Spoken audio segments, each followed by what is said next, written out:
मैंने यहाँ कुछ शब्द लिखे हैं, उस पर नजर डालो। पौलुस इन विश्वासियों के लिए प्रार्थना करता है कि यीशु मसीह तुम्हें अपनी पहचान में ज्ञान दे, अपनी प्रकाश की आत्मा दे और मन की आंखों को ज्योतिर्मय कर दे, मन की आंखें तुम्हारी खोल दे। कहने का मतलब वो विश्वासियों के लिए प्रार्थना करता है कि परमेश्वर तुम्हें यीशु मसीह के ज्ञान की रोशनी दे, वो तुम्हें मसीह यीशु का ज्ञान सिखाए, उसके ज्ञान में बढ़ाए। यहां सिर्फ बात इसकी नहीं हो रही कि वो तुम्हारा उद्धार करता है, क्योंकि वो हमने देख लिया, वो इन विश्वासियों को पता है, वो मान चुके हैं, विश्वासी जान चुके हैं यीशु मेरा उद्धार करता है, मैं उसे अपना चुका हूं। पौलुस कहता है शाबाश, अब मैं चाहता हूं कि परमेश्वर तुझे मसीह के ज्ञान की नॉलेज दे, ज्ञान दे, तुम यीशु मसीह को जान सको, सिर्फ उद्धारकर्ता के रूप में नहीं, लेकिन उसके ज्ञान में ऐसे बढ़ो जो एक साधारण लेवल से ऊपर है। ये उसकी प्रार्थना है विश्वासियों के लिए। और मुझे लगता है हम में से किसी ने भी कभी प्रार्थना के बारे में ऐसे शायद सोचा नहीं होगा।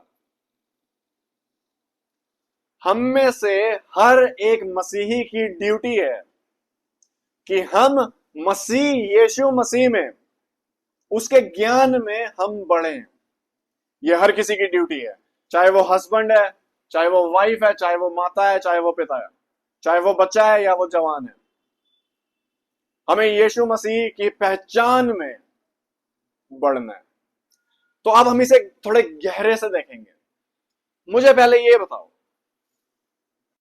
मैंने यह सवाल लिखा है तुम्हारे लिए, जब हम प्रभु पर विश्वास करते हैं, उसे ग्रहण कर लेते हैं, तो उसके बाद हम क्या करते हैं? उसके बाद हमारा मकसद क्या होता है मसीह जीवन का? तुमने यीशु मसीह को ग्रहण कर लिया, अब उसके बाद तुम क्या करते हो? तुम्हारा मकसद क्या बन जाता है जीवन का? जो बाइबल में लिखा है, जो भी चीजें हैं उनको फॉलो करना, मानना, प्रभु के नजदीक आना, हाँ। लोकेश भैया कह रहे हैं कि मसीह को मैंने जान लिया, अब मैं बाइबल को पढ़ूंगा और उसकी आज्ञाओं को मानना शुरू करूंगा। बहुत बढ़िया।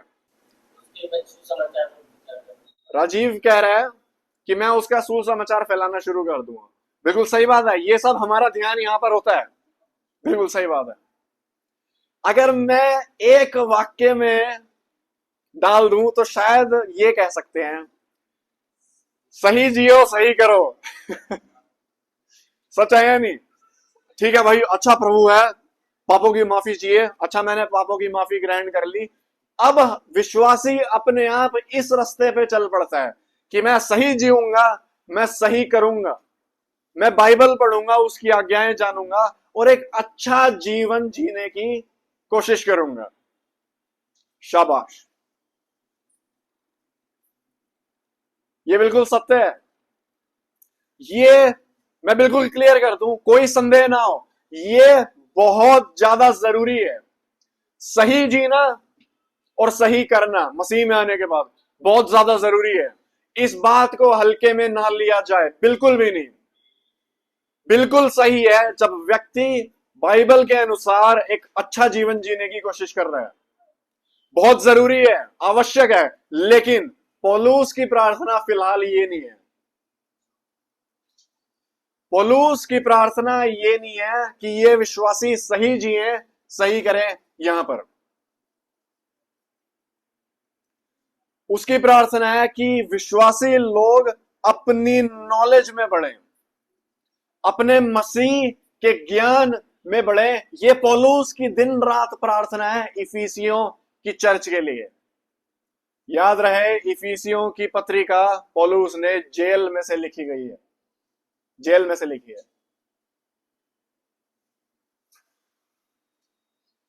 इमेजिन करो, जेल में पौलुस रात में प्रार्थना कर रहा है, तुम छुपके से उसकी प्रार्थना सुनने की कोशिश करते हो, और उसे पता लगा है इफिसियों के लोग अच्छा चल रहे हैं मसीह में, और वो उनके लिए प्रार्थना कर रहा है। प्रभु मैं चाहता हूं तू अपने ज्ञान में उन्हें बढ़ाए। ये एक अलग प्रार्थना है। समझ सकते हैं, हमारी प्रार्थना से अलग प्रार्थना है। और हम देख सकते हैं कि हम अपने लिए ये सब सोचते भी नहीं है। इन शब्दों की ओर गौर करो जो उसने प्रार्थना करी है। पौलुस कह रहा है, परमेश्वर तुम्हें अपनी पहचान में ज्ञान दे, तुम्हें प्रकाश की आत्मा दे। ये प्रकाश का शब्द किसके साथ जुड़ के आया है? अपनी पहचान के ज्ञान। तो यहां प्रकाशन की ये बात नहीं हो रही कि तुम्हें कोई सपने दे, तुम्हें भविष्य दिखाए, तुम्हें कोई आत्मा में एक नया चिन्ह दिखा दे, बिल्कुल भी नहीं। साथ में देखो क्या है, अपनी पहचान का ज्ञान और प्रकाशन की आत्मा दे, प्रकाश की आत्मा दे। तीसरी चीज, मन की आंखों को खोल दे, मन की आंखों में रोशनी डाले।